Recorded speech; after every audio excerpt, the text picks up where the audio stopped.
Okay, with this video, I want to show you how to quickly check whether or not your students have completed the Moodle work. I'm actually going to focus on Practical English 2 for this demonstration. So I'm already logged into Moodle. I've navigated to the Practical English 2 main page here. And then I want to start by going to the top left here where it says Grades. I'll double click here and this will bring me to the grader report. You can see all of the classes are listed here. I'm going to go down to my 2157 class and I can see my students are listed here. I've got 13 students in this class. I have their email information and then I can start looking at the work that they've completed. You can see Unit 1, the vocabulary activity. The vocabulary activities don't show up here, but I know that they did it because they were able to do the warm-up quiz. So they can't do the warm-up quiz until they have watched at least a little bit of the presentation video and the vocabulary review. Everybody does the warm-up quiz, and then based on how they do, they get placed in either the A track, B track, or C track for this particular unit. You can see the A material is the easiest material. The B is the standard material we've had for a while, and the C is the more challenging material. In this class, you can see I've got a mix, half and half. And then I go all the way from here, I go all the way straight to the final activity for the unit. This is the Unit 1 final quiz.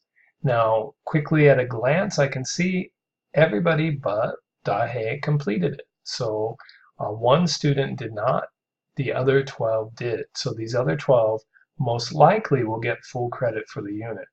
I say most likely because I will check and see about how well they did it. 90s, 80s, I've got a 50 here, I've got a 52 here, and a 43. Well, each of these low scores I would typically check and see how much time they spent and whether they actually completed each activity. Sometimes you'll log in and you'll see blank sections or students have just put in gibberish as their answers. I never give students credit when they're completing the activities that way. So let's look and see what this student did. Starting out okay. Only took 9 minutes and 22 seconds. That's pretty quick. If you've got a student who does this and gets a good score, it probably means their English is really good. If they're rushing through like this, they're probably not going to get the best score. Part 2 is always worth looking at. It's very finicky about which answer it will accept. There are issues with the apostrophe mark for students. Sometimes it doesn't record it correctly. And a lot of times students neglect or overlook the period at the end of the sentence and then they add it in the sentence. And that'll have it marked wrong as well. So let's see, you can see here's a good example. They hardly ever go out to dinner on Fridays. That's a good sentence, right? But it's marked wrong because it includes the period in here. This other one, she usually go to work early. It's got the period here. It also has a grammar mistake. Not an issue though. The student made an effort here. I wouldn't consider that too bad. Here, probably kind of rushing. I'm not sure. I look down here. Oh, this is good. When I get to part 5, not complete. Right. So this section was not completed. And they did the listening. Didn't do great, but at least made an effort. But this looks like student may have just guessed, right? So we've got a lot of answers here that are just completely wrong. So when I go back to class and I see the student, I will tell them I'm probably not going to give them full credit for the unit. They need to spend a little bit more time and they need to make sure that they complete all of the sections. Okay. The second thing I do is look at students who did not do the work at all, especially early in the semester. So here I can see Dahe did not finish. So I want to go back and see what she did because she had done the warm-up quiz. And I can see she got as far as activity 6C. She only got a 60% here, which means that activity 7 did not open for her.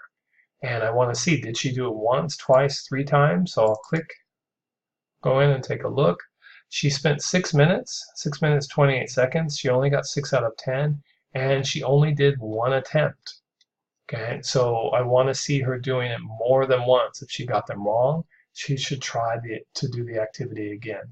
Okay, so especially early in the semester, I'll tell her, if you get it done, right, finish activity, start with activity 6, finish the rest of the unit by next week, then you can get partial credit for unit 1.